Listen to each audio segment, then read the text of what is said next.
তো চলো এখন বাজে সকাল কিন্তু 6:45 থেকে আমি আমার মর্নিং কাজবাজগুলো তোমাদের সাথে শেয়ার করব। তো তার আগে ঘুম থেকে উঠলাম, আর আজকে ঘুম থেকে উঠেছিলাম 6:45। উঠে দেখলাম যে বেশ কিন্তু বাইরেটা গুড়ি গুড়ি বৃষ্টি পড়ছে। তো সেই বৃষ্টির মধ্যে তো আর হাঁটতে যাওয়াটা সম্ভব না।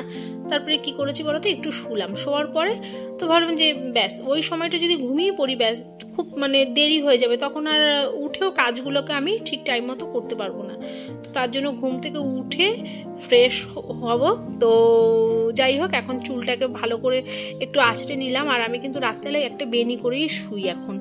আর এদিকে দেখো পর্দাটা খুলে দিচ্ছি। আর জামা কাপড় যেহেতু আমাদের এই যে ওপরটা শেড লাগানো রয়েছে, আর আকাশের ওয়েদারটা দেখো কিরকম কুয়াশা ভরা, 7টা এখনো বাজেনি। আর ভালো লাগছে না, ওয়েদারটা যে কিরকম হবে আমি বুঝতে পারছি না ঠিক বেলার দিকে, রোদ উঠবে কি উঠবে না। আর আমার অনেকগুলো জামা কাপড়ও কাচার রয়েছে, তো সেগুলো ওয়াশিং মেশিনেই দেওয়া রয়েছে, এখনও কাচিনি, পরে সময় মতো ওয়াশিং মেশিনটা চালাবো।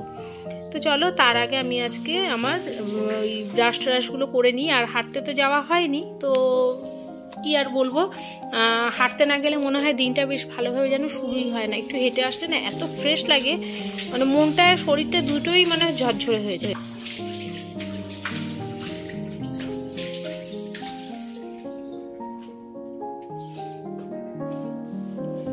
তো চলো দরজা জানলাগুলো এখন আর খুলবো না, কিন্তু খুলেছি, ব্যালকনির দরজাটা আমি খুলে দিয়েছি, সেটাও বন্ধ করে দেবো।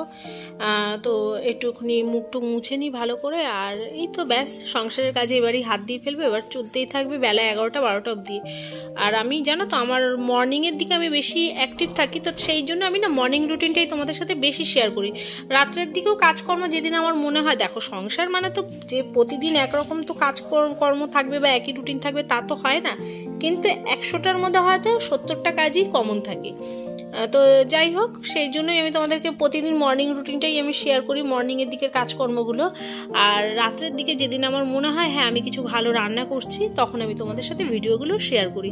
আর এই তো সকালবেলা দেখো আমি কাঁচা ছোলা আর কাঁচা আলমন্ড ভিজিয়ে রেখেছিলাম, তো সেটি এখন খাবো। তার আগে তো এই যে ছোলাটা তো ছিলতেই হবে। আর এই ছোলা খাওয়ার পরে কাঁচা ছোলা আর আলমন্ড খাওয়ার পরে বেশ অনেকক্ষণ জল খেলেও খিদে পায় না। আর এমনি তো দেখবে আমরা যদি ঘুম থেকে ওঠার পরে মনে হয় না কিছু একটু খাই খাই, খিদে পাচ্ছে এরকম মনে হয় না। তো এই খিদে ভাবটা কিন্তু অনেকটা সময় পেটটাকে ভর্তি রাখে। তো চেষ্টা করবে তোমরাও, যদি আমার ব্লগ যারা দেখো, একটু মাঝে মধ্যে খাবে আর এনার্জি পাবে। সারাদিন কাজকর্ম করা না, যে 3-4টে বাদামে যে কি এনার্জি বলে বোঝাতে পারবো না। আর এদিকে দেখো আজকে কিন্তু সকালেই ভাতের হাঁড়িতে আজকে ভারী উঠে গেল সেদ্ধ ভাত না, একবারেই কিন্তু সেদ্ধ ভাত না, কিন্তু সেদ্ধ ভাতেরই আর একটা রেসিপি বলতে পারো, রেসিপি আর কি, ওই তো ডাল ভাত একসাথে কুকারে আমি যখন দিয়ে দিই তখন আমরা সেদ্ধ ভাত বলি। আর আজকে ডাল ভাত আমি একদম করেই নিচ্ছি, কেন সকালবেলা আজকে রনির পাপা বলেছে একটু ডাল ভাত খাবে, ডাল ভাত ডিম সেদ্ধ আলু সেদ্ধ এসব খাবে বলেছে। আর আমার শাশুড়ি মা তো খেয়ে উনি ডিউটি জানি, আর বড় বেরোবে 9:30 নাগাদ, বর কিন্তু বেরিয়ে যাবে। আর এদিকে রনি এখন নেই, রনি বেরিয়েছে 5:30টায়, রনির একটা ক্লাস রয়েছে, সে জন্য গেছে ভোর 5:30টায়, ও বেরিয়ে গেছে। তো তার জন্য আমি রনি যাওয়ার পরে আজকে আমি উঠেছি। তো কখন আসে আমি ঠিক জানি না রনি। তো যাই হোক, এদিকে দেখো আমি রান্নাগুলো সব করার জন্য ওদিকে প্রস্তুত করছি। ডাল বসিয়ে দিয়েছি, এদিকে ভাত বসিয়ে দিয়েছি, আর বেগুন ভাজা করব সকালবেলা রুটি খাওয়ার জন্য। আলু সিদ্ধ অল্প একটুখানি দিয়েছি। দুপুরে আমাদের না সত্যিকারের কথা বলতে গেলে ওই লাগে না খুব একটা, যে ভাত কম খাই। তার এদিকে দেখো আমার কিন্তু ডাল রান্না হয়ে গেল। মাঝখানে কি করেছি জানো, বেগুনটা ভেজে ডাল বসিয়ে আমরা একটুখানি চা খেয়ে নিচ্ছি, আমি আমার কর্তামশাই দুজন মিলে।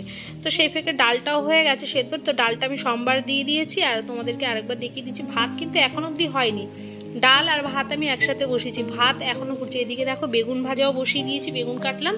এইদিকে দেখো ভাত এখনও ফুটছে।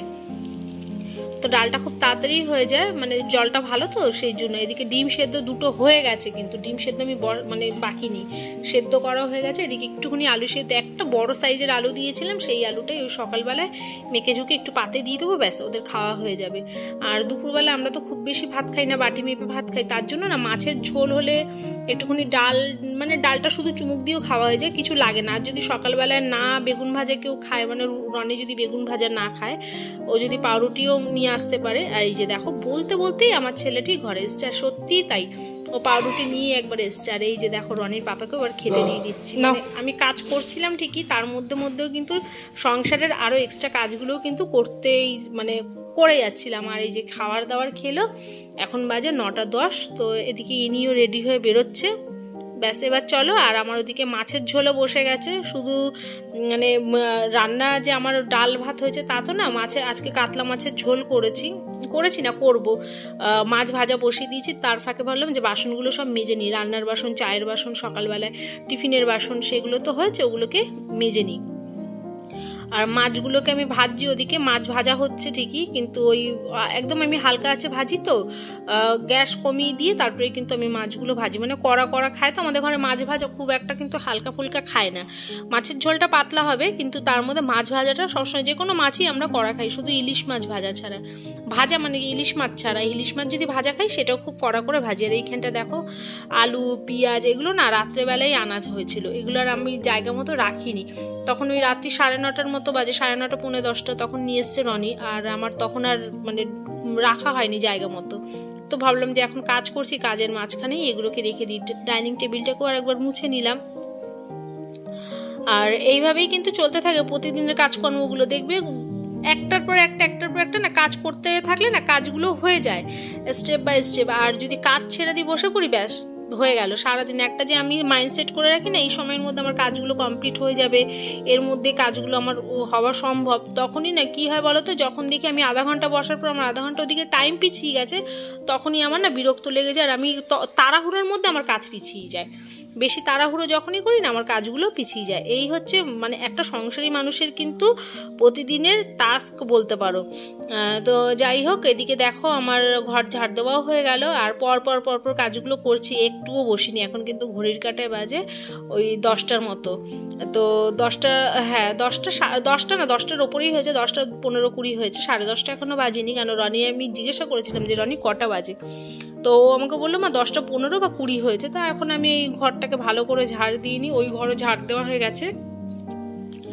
আর বন্ধুরা আমি তোমাদেরকে আরেকটা রিকোয়েস্ট করব তার সাথে, যে তোমরা তো আমার ভিডিওগুলো দেখো, যারা দেখো তারা কিন্তু একটা করে লাইক দেবে আর কমেন্ট করবে। আর তোমরা যদি কমেন্ট করো তখন কি আরও বলো তো, আমি আরও বুঝবো যে হ্যাঁ তোমাদের ভিডিওগুলো ভালো লাগছে। তো তখন আমার কি বলো তো, ভিডিও করার উৎসাহটা আরেকটু বেশি বেড়ে যাবে। তো যাই হোক, আমি প্রতিদিনই দেওয়ার চেষ্টা করি। তার মধ্যে তো দেখো সুবিধা অসুবিধা প্রতিটা মানুষেরই থাকে, আমারও আছে, তখন কিছু সময় গ্যাপ যায়, কিন্তু চেষ্টা করি প্রতিদিনই তোমাদেরকে আমার ভিডিওগুলো দেওয়ার। আর এই তো দেখো আমার জামা কাপড়গুলো সব শুকানোরও মানে সময় হয়ে এসছে। ঘরের সব কাজ কিন্তু আমার অলমোস্ট কমপ্লিট। তো এদিকে মোটামুটি আমার রান্না, কিচেন পরিষ্কার করা, ঘর পরিষ্কার করা সবই হয়ে গেছে। আর এই যে দেখতে পাচ্ছ বিছানাও কিন্তু আমি তুলে দিয়েছি। তো দেখেছো এই ফাঁকে তোমাদের কিন্তু সব ভিডিও আমি তাহলে শেয়ার করলাম না, তার মানে ভিডিওর ঊর্ধ্বেও অনেক কাজ ছিল, সেগুলো করেছি। টিভি ক্যাবিনেটটা ডাস্টিং করেছি, মানে টুকটাক অনেক কাজই হয়েছে। তো এই তো দেখো এবার আমার কিন্তু সব একদম লাস্ট কাজে চলে এসেছি। মানে যা কাজ ছিল সব করে এবার লাস্টের কাজ, লাস্ট হচ্ছে আমার ঘর মোছা। আর রনি এখন একটু রেস্ট নিচ্ছে, 5:30টায় বেরিয়েছে, 5টায় উঠেছিল। তো বললো মা আমি একটু শুই, আমাকে পরে কিন্তু একটু ডেকে দিও। দিয়ে এখন একটুখানি বসে রয়েছি। আর সকাল থেকে একটানা অনেক কাজ করেছি, তো মানে একটু ক্লান্ত মতো লাগে। তো যাই হোক একটু বসে নিই, আরাম করে নেওয়ার পরে। আর এদিকে রোদটা এতটাই উঠেছে যে চোখে লাগছে। রোদ ভালো উঠেছে, সকালবেলায় ওয়েদার যেমনই থাকুক না কেন এখন ওয়েদার খুব ভালো হয়ে গেছে। তো যাই হোক এবার 1টা-1:30 নাগাদ খাবার দাবার সবাই মিলে খাবো, ব্যাস কমপ্লিট হয়ে যাবে। আর এখন কিন্তু ঘড়ির কাঁটায় বাজে 12:30। তো চলো আমার ভিডিও আজকে এই পর্যন্ত, তোমাদের সাথে আমি শেয়ার করলাম। তোমরা সবাই খুব ভালো থাকবে, সুস্থ থাকবে, নিজের শরীরের খেয়াল রাখবে। তো দেখা হচ্ছে নতুন একটা ব্লগে, ততক্ষণের জন্য টাটা।